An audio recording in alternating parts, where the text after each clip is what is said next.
राधे राधे दोस्तों। ईश्वर आप सभी की सभी मनोकामनाओं को पूर्ण करे और आप सभी को स्वस्थ और खुश रखे। चलिए कहानी शुरू करते हैं। हमारी आज की कहानी का शीर्षक है बिन भाई की बेटी। भूमि ने सबका नाश्ता बनाकर टेबल पर रखा और जल्दी से बाहर की ओर चल दी। कहाँ जा रही है बहू? स्कूटी की चाबी उठाती हुई भूमि से सास ने पूछा। मम्मी के घर जा रही थी अम्मा जी। सास ने कहा, अभी परसों ही तो गई थी। हाँ अम्मा जी, पर आज पापा की तबीयत ठीक नहीं है और उन्हें डॉक्टर को दिखाने ले जाना है। ये तो रोज का हो गया है। एक फोन आया और मैडम चल दी। बहाना चाहिए पीहर जाने का। सास ने जाते जाते भूमि को सुनाते हुए कहा, हम तो पछता गए भाई, बिन भाई की बहन से शादी करके।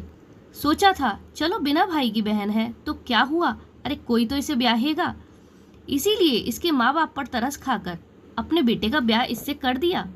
अरे जब लड़की के बिना काम नहीं चल रहा था तो उसका ब्याह ही क्यों किया? ये सुनकर भूमि के तन बदन में आग लग गई। दरवाजे से ही लौट आई और बोली, ये सब तो आप लोगों को पहले से ही पता था ना अम्मा जी कि मेरे भाई नहीं हैं, और माफ़ करना, इसमें एहसान की बात क्या हुई? आपको भी तो पढ़ी लिखी कमाऊ बहू मिली है। लो जी, अब तो ये अपनी नौकरी और पैसों की भी धौंस दिखाने लगी। अजी सुनते हो राहुल के पिताजी?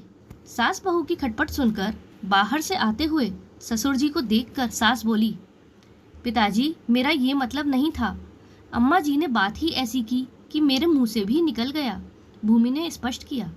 ससुर जी ने कुछ भी नहीं कहा और अखबार पढ़ने लगे। लो, कुछ नहीं कहा इन्होंने कि इतना कुछ सुनाने के बाद, अपने पैसों की धौंस दिखाने के बाद कह रही हैं कुछ नहीं कहा।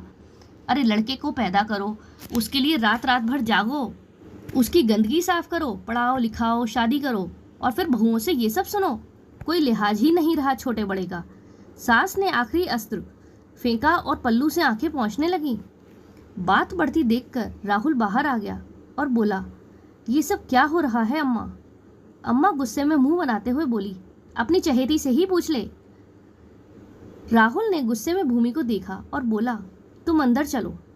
लगभग खींचते हुए वह भूमि को कमरे में ले गया। ये सब क्या है भूमि?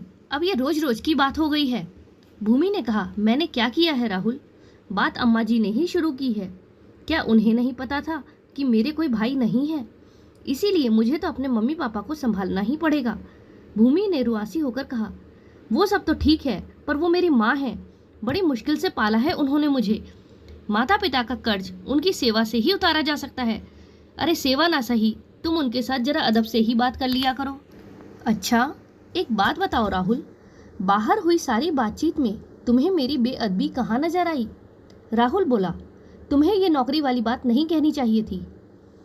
तब भूमि ने कहा, हो सकता है मेरे बात करने का तरीका गलत हो, पर बात तो सही है ना राहुल। और माफ़ करना, ये सब त्याग उन्होंने तुम्हारे लिए किया है, मेरे लिए नहीं। अगर उन्हें मेरा सम्मान और समर्पण चाहिए तो मुझे भी थोड़ी इज्जत देनी होगी। मैं भी उनकी बहू हूँ, उनकी नौकरानी नहीं। स्कूटी की चाबी और पर्स उठाते हुए भूमि बोली, अब कहाँ जा रही हो?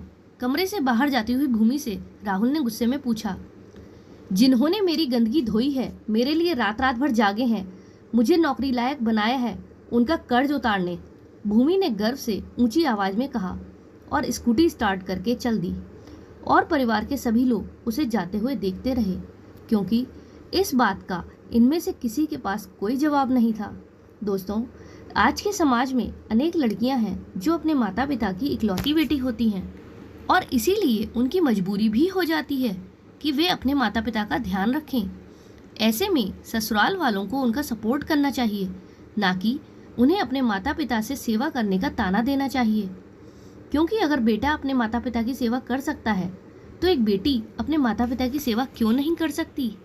दोस्तों, इस कहानी के बारे में आपकी क्या राय है, कमेंट में ज़रूर बताइएगा। और अगर आपको कहानी पसंद आई हो तो वीडियो को लाइक करें, और चैनल पर नए हो तो चैनल को सब्सक्राइब करें। हमारे साथ अंत तक बने रहने के लिए धन्यवाद। जय श्री राधे।